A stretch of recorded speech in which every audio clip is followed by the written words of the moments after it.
My mother-in-law stole my kids' college fund, so I sued her.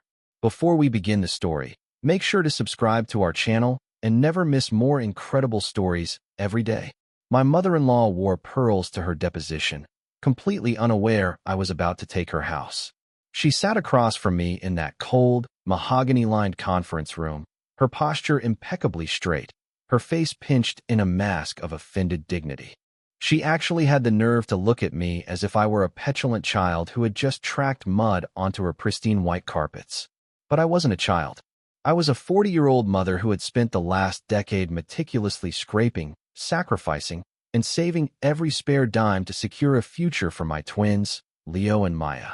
I worked overtime, skipped vacations, and drove a 10-year-old sedan just so my kids wouldn't have to start their adult lives drowning in suffocating student loans. And Eleanor? Eleanor believed she was entitled to simply reach in and take it.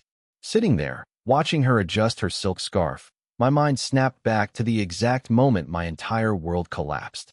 It was supposed to be a day of absolute triumph. The twins had just received their acceptance letters to their dream universities. We had celebrated with pizza and happy tears. Later that night, while the house was quiet, I sat down at my laptop, filled with a profound sense of pride, ready to log into the legacy portal and pay their initial housing deposits. I had exactly $120,000 saved up, a nest egg I had guarded like a fiercely protective dragon for 10 long years. But when the screen finally loaded, the number staring back at me wasn't 120,000. It wasn't even a fraction of that. The screen displayed a perfectly round, devastatingly terrifying 0. I remember blinking hard, rubbing my tired eyes, absolutely certain there was a glitch in the bank's aging server system. Accounts like that don't just magically empty themselves overnight. There had to be a mistake, a routing error, a frozen transfer, anything. But as I clicked through the transaction history, the horrifying reality began to slowly bleed into my consciousness. This was not a banking error. The money had been systematically, deliberately drained, piece by piece, right under my nose.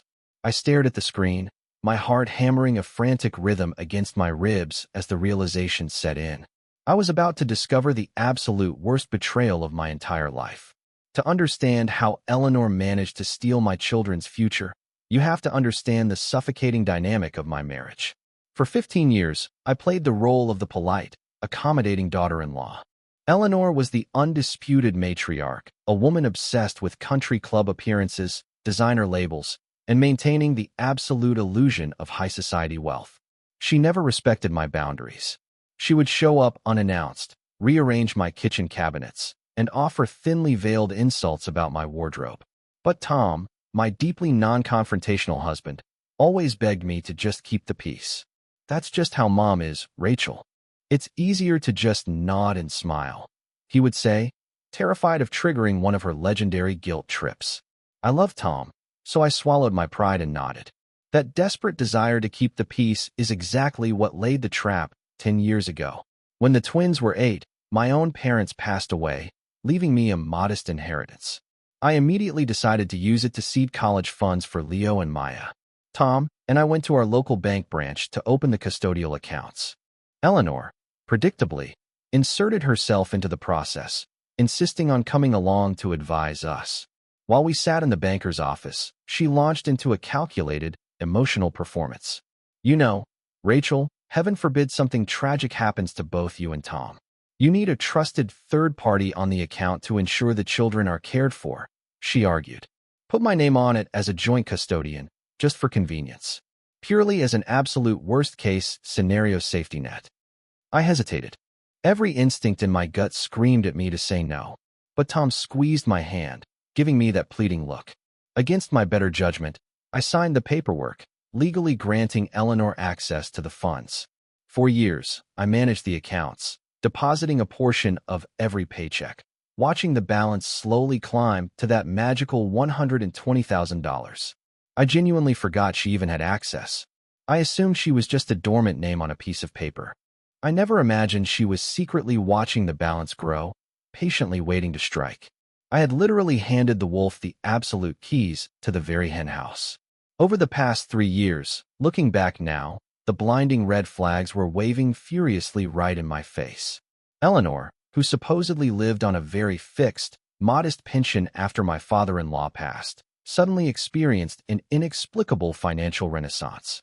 It started with subtle things, upgrading her wardrobe to expensive, tailored Italian wool coats, and casually mentioning that she had hired a private landscape architect to redesign her backyard patio. But then, the expenditures became obnoxiously large. 2 years ago, she pulled into our driveway driving a brand-new, fully loaded Mercedes-Benz SUV. When I asked how she managed the massive lease payments, she simply waved her manicured hand dismissively and claimed she had restructured her retirement portfolio. Last year, she treated her friends to an absurdly expensive, 3-week luxury river cruise through Europe. She flooded social media with photos of herself drinking vintage champagne on private balconies in Budapest and Vienna. I clearly remember standing in my kitchen, holding a stack of grocery coupons, feeling a sharp, uncomfortable twist of suspicion in my stomach. How was she affording this lavish country club lifestyle? Tom's younger brother, Kevin, the golden child who had never held a steady job in his life, had also recently moved into a luxury downtown loft, supposedly funded by a silent investor for his new tech startup. The math simply wasn't adding up. But every single time I tried to bring up my concerns to Tom, he would immediately shut the conversation down. "Rachel, stop being so paranoid," he would sigh, rubbing his temples in annoyance. "Mom is perfectly capable of managing her own finances. It's really none of our business how she spends her money." So, like a fool, I backed down. I convinced myself that maybe my late father-in-law had left behind a hidden life insurance policy, or that her investments had miraculously skyrocketed. I actively suppressed my own intuition to maintain the fragile harmony of our family. I focused entirely on my own life, meticulously transferring $500 every month into the twins' accounts, blissfully unaware of the financial slaughter happening in the shadows. I was blindly marching directly toward an absolute cliff edge. The night everything completely shattered is permanently burned into my memory with agonizing clarity. It was a brisk Tuesday evening in late April. The twins, Leo and Maya, were practically vibrating with excitement. They had both finally received their official acceptance letters to their absolute top-choice state universities. We celebrated with takeout, sparkling cider, and endless conversations about dorm room decorations and meal plans. Seeing the pure, unadulterated joy on their faces felt like the ultimate reward for a decade of exhausting financial discipline. After they went to sleep, I sat at our kitchen island, cracked open my laptop, and navigated to the bank's legacy web portal. I needed to authorize the initial housing deposits and the first semester tuition installments, roughly $15,000 in total. I felt a deep, warming glow of pride as I typed in my password. I was giving my children a clean, debt-free launch into adulthood. The little loading icon spun on the screen for a few agonizing seconds. And then, the dashboard finally populated. The numbers on the screen didn't make any logical sense. Under the header labeled Leo and Maya Custodial Education Fund, the available balance read in stark, bold text, $0. 00. My brain completely misfired. I stared at the screen, my eyes tracing the completely round zeros over and over again. I hit the refresh button frantically, convinced it was a temporary server glitch or a display error. The page reloaded. $0. 00. A cold, suffocating wave of pure panic washed over me, starting in my chest and rapidly spreading down to my fingertips. My hands began to shake so violently that I could barely click the mouse. I navigated to the Transaction History tab, praying to see a pending internal transfer or a bank hold. Instead, what loaded was a terrifying, endless spreadsheet of catastrophic destruction. Line after line of massive, unauthorized withdrawals stretching back 3 entire years.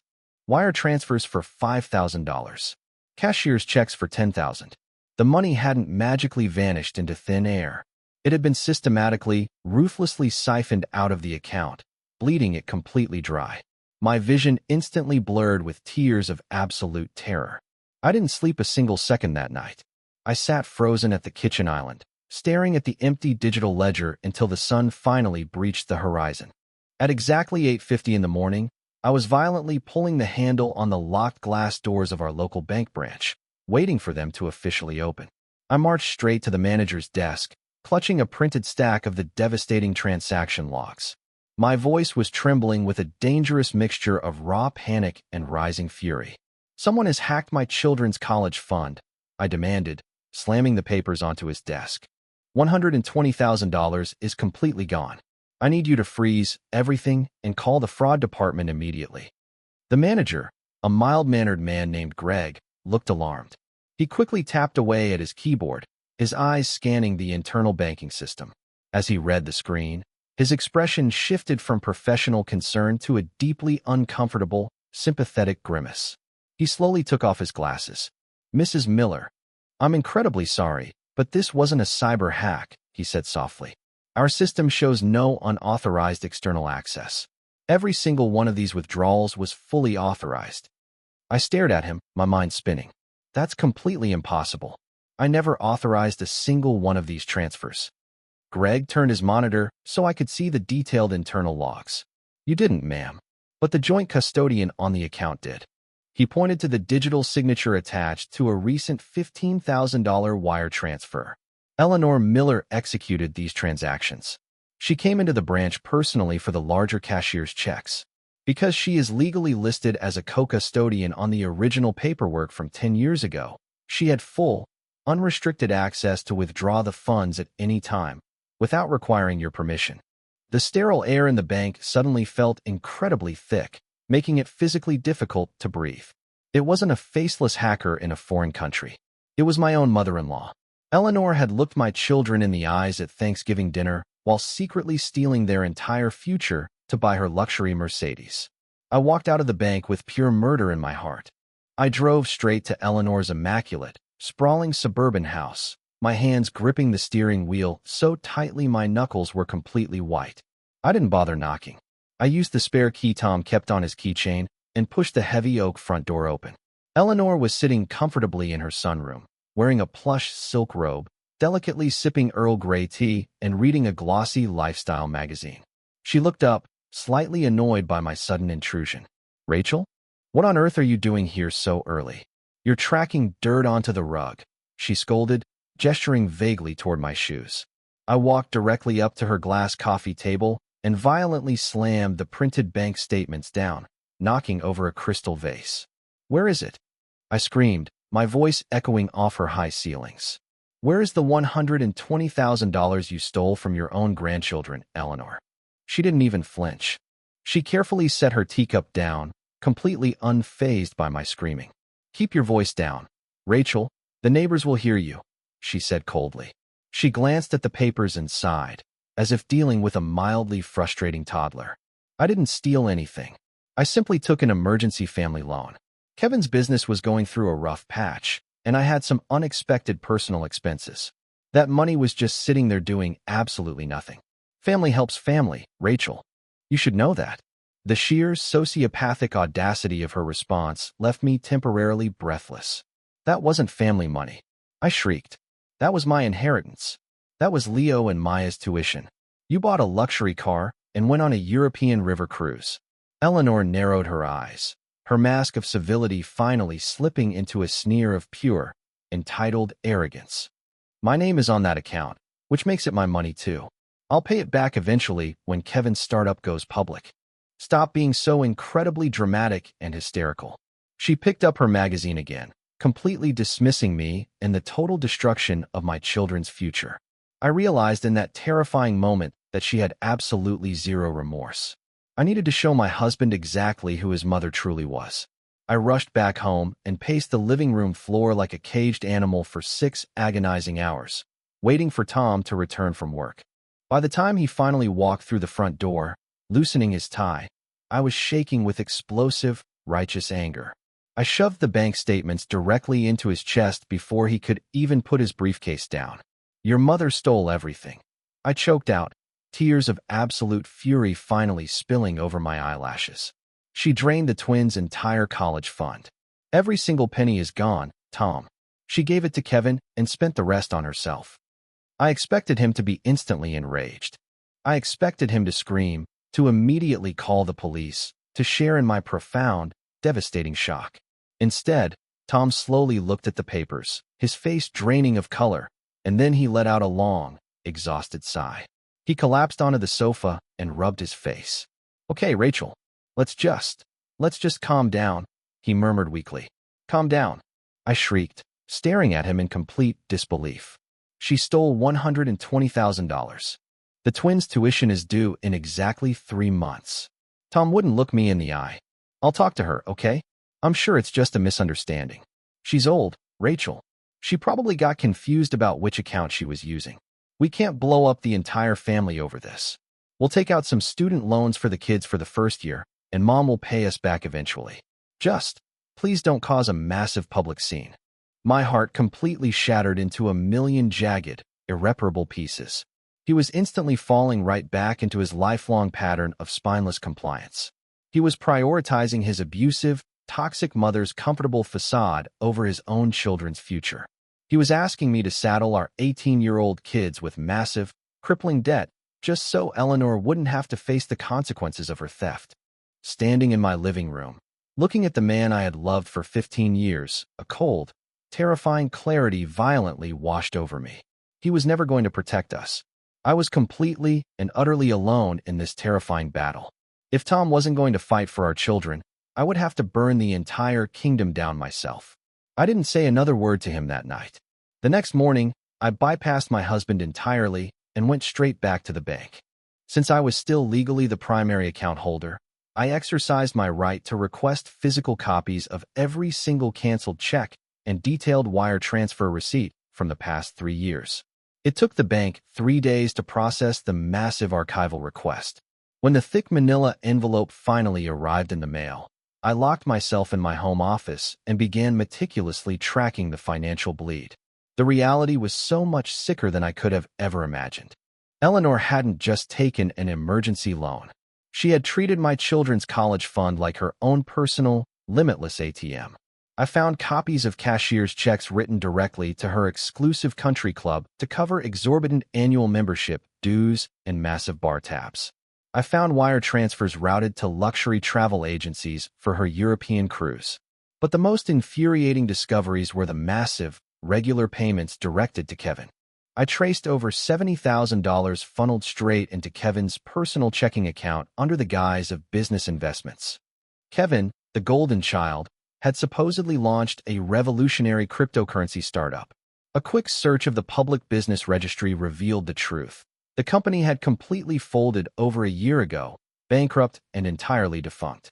Eleanor had knowingly thrown my children's hard-earned tuition money into a massive, failing black hole just to prevent her precious, chronically unemployed son from having to get a real job. She had literally sacrificed Leo and Maya's secure future on the altar of her own vanity and Kevin's profound incompetence.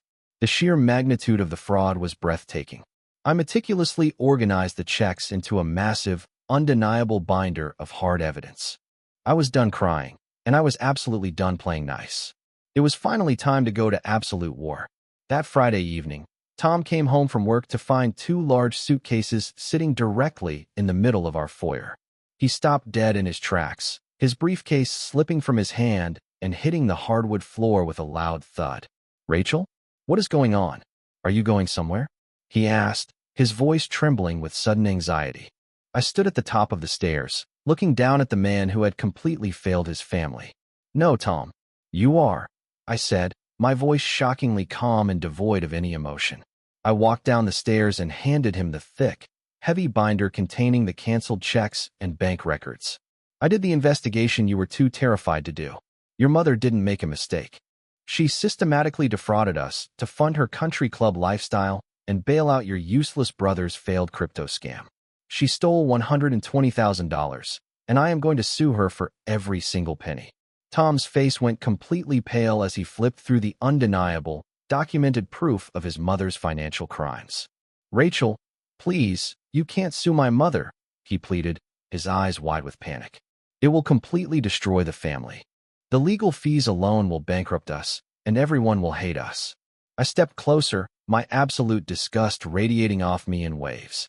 "The family is already destroyed, Tom. She destroyed it the second she stole from her own grandchildren. You have exactly 24 hours to make a choice. You can either stand beside me, hire a lawyer, and help me destroy her in civil court to get our children's future back. Or, you can take those bags, move into your mother's stolen house, and I will file for divorce and sole custody by Monday morning. I watched the agonizing conflict war across his face as the crushing weight of his reality finally sank in. He had spent his entire life desperately avoiding conflict, trying to appease a monster. But I was forcing his hand. He was finally backed into a corner with absolutely no escape. Tom didn't take the bags. He stayed in the guest room, completely paralyzed by fear, but he ultimately chose his children over his mother. On Monday morning, we walked into the sleek, intimidating downtown office of Arthur Hayes. Hayes was a 50-something civil litigator with a reputation for being an absolute, bloodthirsty shark in the courtroom. He specialized in high-stakes financial fraud and nasty family disputes. I slid the massive binder of canceled checks across his mahogany desk. Hayes spent 20 minutes silently reviewing the documents, his sharp eyes flicking over Eleanor's arrogant signatures. When he finally looked up, he had a terrifying, predatory smile on his face. "Your mother-in-law is incredibly stupid," Hayes said bluntly, tapping the binder. "She assumed that because her name was listed as a joint custodian, she had the legal right to use the funds however she pleased. That is entirely incorrect. A custodial account is a strict fiduciary trust. By law, those funds can only be used for the direct benefit of the minor children. Buying a Mercedes and funding a crypto scam is a textbook breach of fiduciary duty, coupled with massive civil fraud." I felt a massive surge of vindication. Finally, someone was calling it exactly what it was, a crime. "Can we force her to pay it back?" I asked. Hayes leaned back in his leather chair. "We are going to sue her for the full amount, plus punitive damages and legal fees. If she doesn't have the liquid cash, we will place a massive lien on her house and force a court-ordered sale. However, I must warn you, Rachel, my retainer is $20,000, and this will be an incredibly ugly, drawn-out war. She will try to drag your name through the absolute mud to save herself." Tom shifted nervously in his chair, already looking like he wanted to bolt for the door. But I didn't hesitate for a single second. I pulled out my personal credit card and placed it firmly on the desk. "Drain it," I told the lawyer. I was fully prepared to walk through absolute hell to get my children's money back. Eleanor always hosted a massive, pretentious family dinner on the last Sunday of every month. It was her favorite opportunity to hold court, showcase her expensive catering, and demand absolute admiration from the extended family. Normally, Tom and I would be forced to attend, smiling politely while she made passive-aggressive comments about my cooking. This Sunday, however, our seats at her massive mahogany dining table remained entirely empty. I knew exactly what time the main course was being served, which meant I knew exactly when she would have the absolute maximum number of an audience. At exactly 7:30 in the evening, right as the caterers were slicing the expensive prime rib, the doorbell violently rang. I wasn't there, but Kevin's furious text messages later painted a beautiful, vivid picture of the absolute chaos. A uniformed process server walked directly into the dining room, interrupted Eleanor mid-sentence, and loudly asked her to publicly identify herself. When she indignantly confirmed her identity, he dropped a massive, legally binding stack of civil lawsuit papers directly onto her pristine white tablecloth, right next to her crystal wine glass. "You've been served," he announced clearly, before turning and walking out. The fallout was instantaneous and utterly explosive. My phone began vibrating aggressively off the kitchen counter within 5 minutes. Furious, confused voicemails from aunts, uncles, and cousins flooded my inbox, demanding to know why I was completely destroying the family and cruelly attacking a defenseless elderly woman.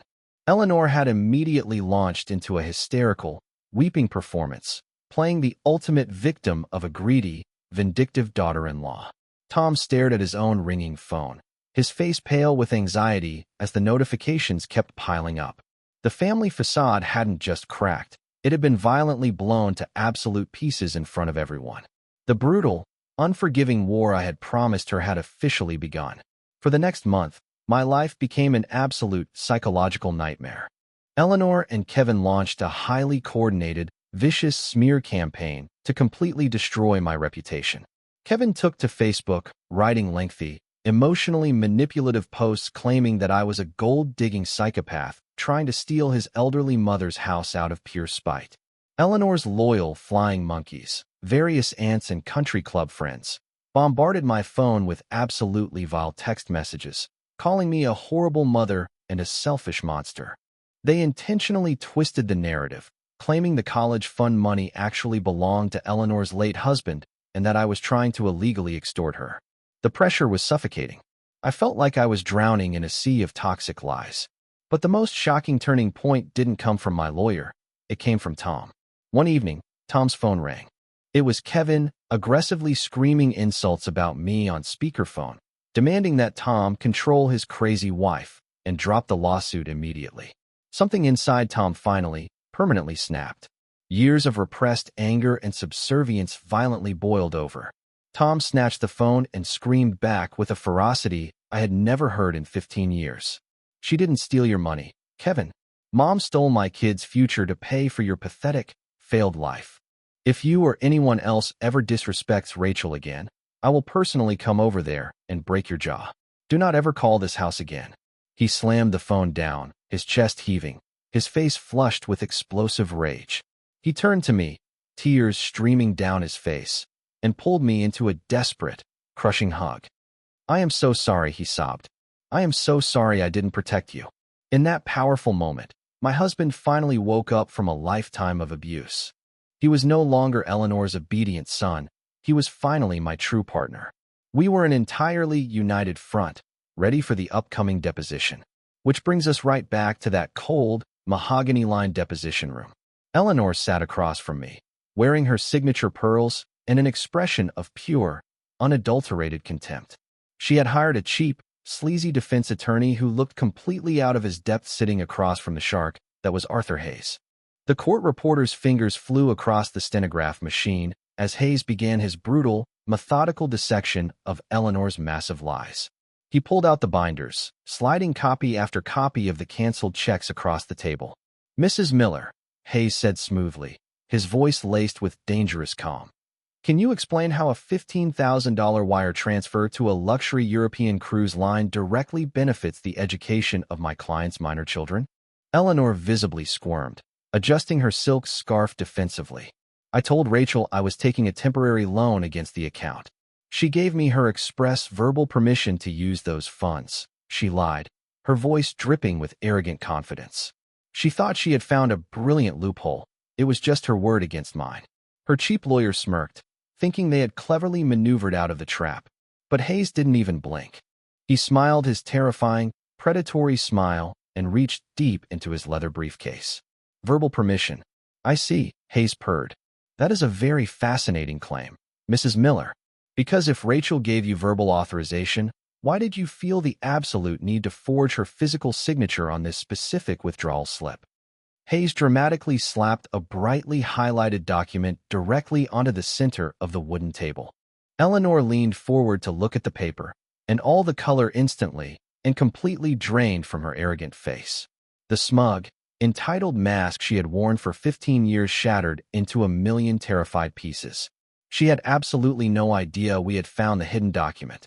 The document lying on the table was a massive $20,000 withdrawal slip from exactly 2 years ago. Unlike the other transactions where Eleanor had simply used her own legal authority as a co-custodian, the bank teller for this specific withdrawal had strictly required the primary account holder's signature. Eleanor, blinded by her own greed and absolute arrogance, had poorly forged my name at the bottom of the form. It was a massive, undeniable felony. "Forgery is a serious criminal offense, Mrs. Miller," Hayes stated, his voice completely devoid of any mercy. "We can stop this civil deposition right now, and I can walk this document directly across the street to the district attorney's office to file formal criminal fraud charges. You are looking at significant prison time." Eleanor began to hyperventilate. Her hands shook violently, the pearls around her neck rattling as she gasped for air. She looked desperately at her cheap lawyer, who simply slumped in his chair, completely defeated. She looked at Tom, hoping for a lifeline, but my husband stared back at her with eyes like absolute ice. She was completely trapped. She burst into hysterical, ugly tears, begging us not to send her to prison. Hayes leaned forward, resting his elbows on the table. You have exactly one option to stay out of a jail cell, he dictated coldly. You will sign a legally binding settlement today, fully admitting to civil fraud. You will repay the entire $120,000, plus our legal fees. Since you don't have the cash, you will sign over the deed to your house. We will place a massive lien on the property and force an immediate sale. Eleanor sobbed uncontrollably, her entire perfectly curated, high-society life collapsing into absolute ruin. She picked up the pen with trembling, manicured fingers, completely destroyed. She signed the settlement documents, legally signing away her precious house. The fallout was swift, brutal, and entirely permanent. Eleanor's immaculate suburban house, the absolute crown jewel of her massive ego, was legally seized and sold at market value within 3 months. After repaying the stolen college funds and covering Hayes' massive legal fees, Eleanor was left with virtually nothing. She was completely humiliated in front of her precious country club friends and was forced to move into a tiny, cramped apartment on the bad side of town. Kevin, completely cut off from his mother's stolen funds, finally had to get a minimum wage job. Tom completely severed all contact with them. He goes to therapy now, slowly unlearning decades of toxic manipulation, and our marriage is stronger and more united than it has ever been. As for the money, I took the recovered funds and placed them into an ironclad, irrevocable educational trust that absolutely no one can touch except the twins themselves. 2 weeks ago, Tom and I packed our cars and drove Leo and Maya to their respective university campuses. Watching them excitedly unpack their dorm rooms, completely free from the crushing, terrifying anxiety of student debt, made every single second of that brutal legal war absolutely worth it. I learned a profound, invaluable lesson through this entire nightmare. Keeping the peace is never worth sacrificing your own boundaries, and it is certainly never worth sacrificing your children's future. Toxic people rely entirely on your polite silence to get away with their abuse. The absolute moment you stop playing by their rules and shine a massive spotlight on their actions, they completely crumble. If you are setting up financial accounts for your children, never let anyone else's name anywhere near those documents, no matter how much they manipulate you.